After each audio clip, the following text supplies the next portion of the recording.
This is the champion one of all.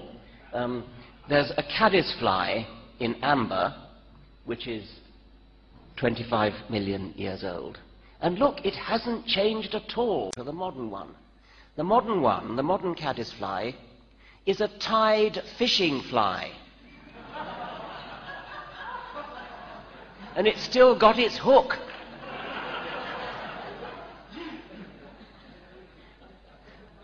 Now, you might put that down to not just ignorance, but sort of carelessness. Maybe he didn't look very carefully, but I tracked this down to the website where he stole it, which is a website of a champion fishing fly tire. There it is. And you'll notice that the background, you see that sort of grey bit in the background? He's cut it out. He must have worked for a long time in Photoshop on this picture. And he still didn't spot that hook. Or else maybe he thinks that caddisflies really do have hooks.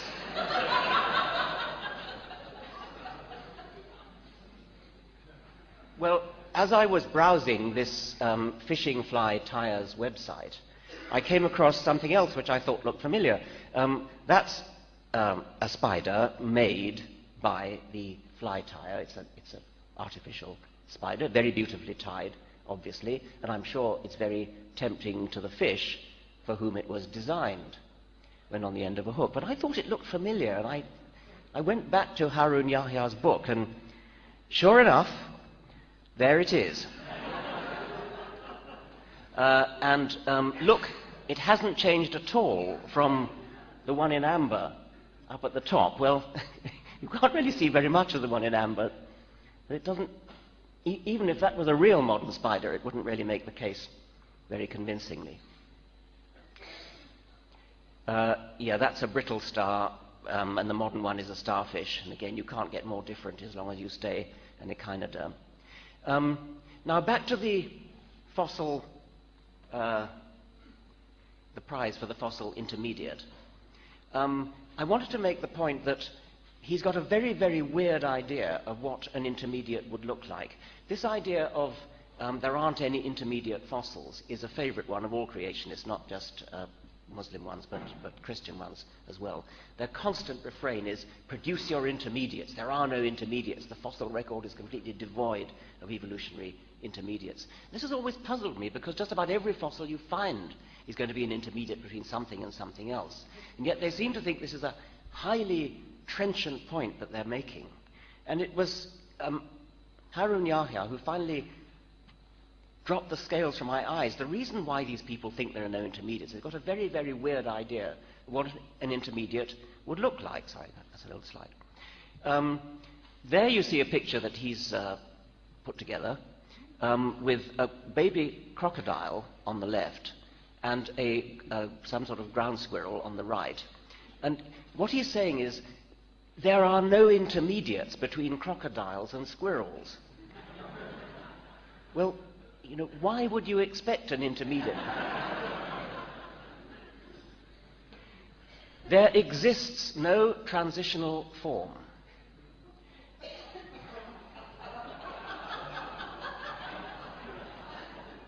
Darwinists claim, I'm quoting now, that by undergoing minor changes, living beings evolve from one species to another over millions of years. According to this claim, which is refuted by scientific findings, fish transformed into amphibians and reptiles transformed into birds. This so-called transformation process, asserted to last for millions of years, should have left countless evidence in the fossil record. In other words, during their intense researches for the last 100 years, researchers should have uncovered many grotesque living beings, such as half fish, half lizard, half spider, half fly, or half lizard, half bird. However, although almost every stratum on Earth has been dug, not even a single fossil has been found that Darwinists can use as evidence for their so-called transition. On the other hand, there are innumerable fossils showing that spiders were always spiders, flies were always flies, fish were always fish, crocodiles were always crocodiles, rabbits were always rabbits, and birds were always birds. Hundreds of millions of fossils clearly show that living beings have not undergone evolution, but were created. Hundreds of millions of fossils prove that living beings did not evolve, but were created. And that picture sums up what he thinks. There's a starfish, there is a fish, and some kind of a photoshopped intermediate. I finally realize what these people think an intermediate fossil is. They think you take a modern animal, and you take another modern animal, and you get some kind of a halfway between. It may be that the back end is one animal and the front end's another, like that. Or you kind of morph from one to the other. They haven't the faintest idea what it is that they are criticizing. And I'm grateful to Mr. Oktar for finally opening my eyes to this weird phenomenon. Now, as I said, he has allegedly sued me, and I'm going to, I suppose, do something about it. Or it would be nice if I got some sort of official word. What I'm wondering is whether there are any people of Turkish origin here who might be able to throw some light on this odd phenomenon that I learned from the newspapers that I've been sued and not from any official source, and this further and the further any further advice that you can give. Is there anybody here of Turkish origin?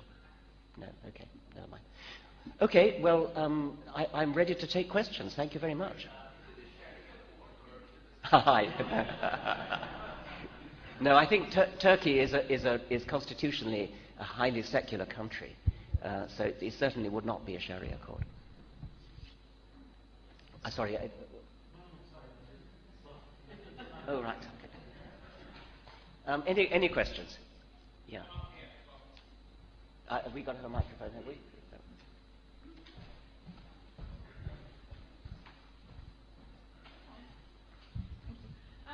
You just said that you hadn't come across this strange idea of intermediates, but isn't it also current among American creationists? Yes, that is. I mean, things like the crocoduck.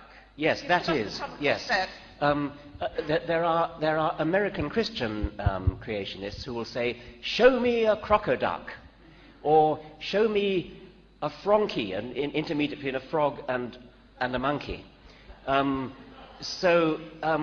When you think about it, it's no wonder they think that it's difficult to find intermediates. Any more questions there?